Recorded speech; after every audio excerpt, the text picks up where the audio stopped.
బంధువులందరూ అందరూ వచ్చిందా? ఎందుకంటే బొడ్రాయి పండుగ జరుగుతుంది కదా, బాగుండ్రా అమ్మాలి బస్తీ వాళ్ళందరూ. మన కేటీఆర్ గారు వచ్చిండ్రు, హరీశన్ వచ్చిండు.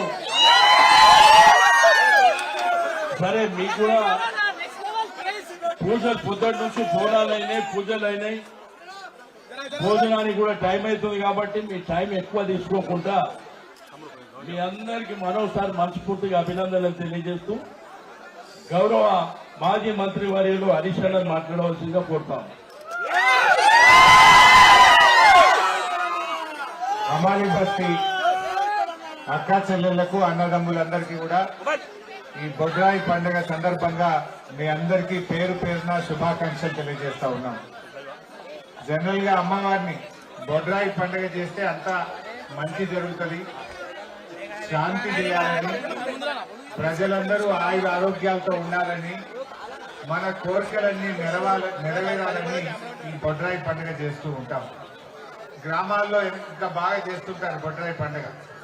ఊర్లలో ఊరంతా కులాలకు మతాలకు అతీతంగా అన్ని కులాల వాళ్ళు అన్ని మతాల వాళ్ళు ఊరంతా కలిసి బొడ్రాయి పండుగ చేస్తుంటారు.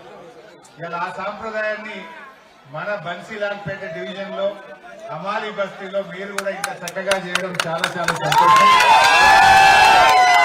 బాగా కాలాతీతమైన ఎక్కువ లంబా చూడ మాట్లాడకుండా మీరందరికీ ఇవాళ రాష్ట్రంలో ఏమైందో కూడా మనకు తెలుసు. మనకు కూడా ఒక శని పట్టింది. ఏం శని పట్టింది? ఆ శని పీడ విరగడ కావాలని, మళ్ళీ పాత రోజులు రావాలి, మంచి రోజులు రావాలని అమ్మవారిని ప్రార్థిస్తూ మీ అందరికీ శుభాకాంక్షలు.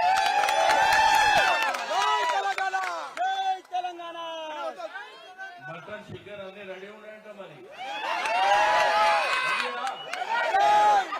ఇప్పుడు గౌరవనీయులు మన యువ నాయకులు భారతీయ రాష్ట్ర సమితి వర్కింగ్ ప్రెసిడెంట్ అయినటువంటి గౌరవ తారక రామారావు గారిని మాట్లాడవలసిందిగా కోరుతాను.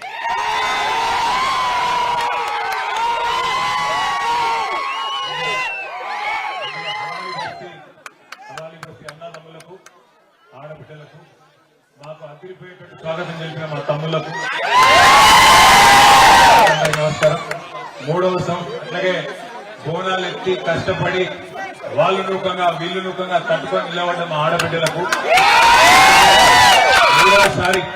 మూడవసారి మరి పల్లెటూళ్ళలో చూస్తాం బొడ్రాయి పండుగ. కానీ ఇలా హమాలి బస్తీలో, సనత్ నగర్ లో, సికింద్రాబాద్ లో ఇంత జోరుదారుగా మా సీనియర్ ఏదైతే పండుగ చేస్తుందో సీనియర్ మొత్తం అందరికీ పేరున హృదయపూర్వకంగా శుభాకాంక్షలు.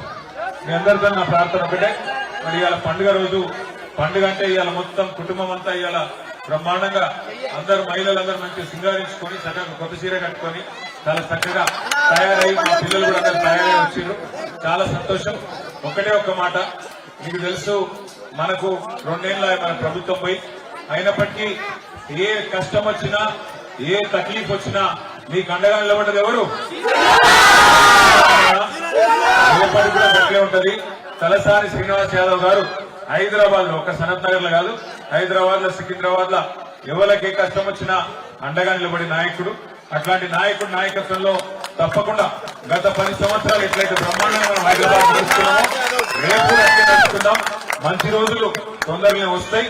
కానీ మంచి రోజులు నాకు తెలిసి తొందరగా వచ్చినప్పుడు ఒక తరిగిపు ఉంది, ఒక ఉపాయం ఉంది. ఆ ఉపాయం ఏమిటిది అంటే ఏమిటిది? ఎప్పుడు ఓట్లు ఎప్పుడున్నాయి? నవంబర్ 11 నాడు జూబ్లీహిల్స్ లో ఎలక్షన్ తిరిగేనా? చుట్టాలున్నారా? ఎవరన్నా దోస్తులున్నారా? ఉంటే ఒక ఫోన్ కొట్టు, అక్కడ దాకా పోయినాను. అక్కడే ఉన్నది జూబ్లీహిల్స్. ఇక్కడ బటన్ వస్తే అక్కడ లైట్ వెలగాలి. ఇక్కడ అమాలి బస్తీలో మీరు కట్కేస్తే బుగ్గ అక్కడ వెలగాలి. వెలుగుతుందా? చుట్టాలు దోస్తులు అందరికీ ఎప్పుడు ఏ గుర్తుకేయాలి? తనని కేసు పెడితే మీ మీద పెడతారు, నాకైతే తెలియదు. పేరున అందరికీ నమస్కారం. మరి ఇట్లాగే సుఖ సంతోషాలతో శ్రీనివాస్ యాదవ్ గారి నాయకత్వంలో మీరు ఎప్పుడు కూడా సంతోషంగా ఉండాలని కోరుకుంటూ నమస్కారం. జై తెలంగాణ.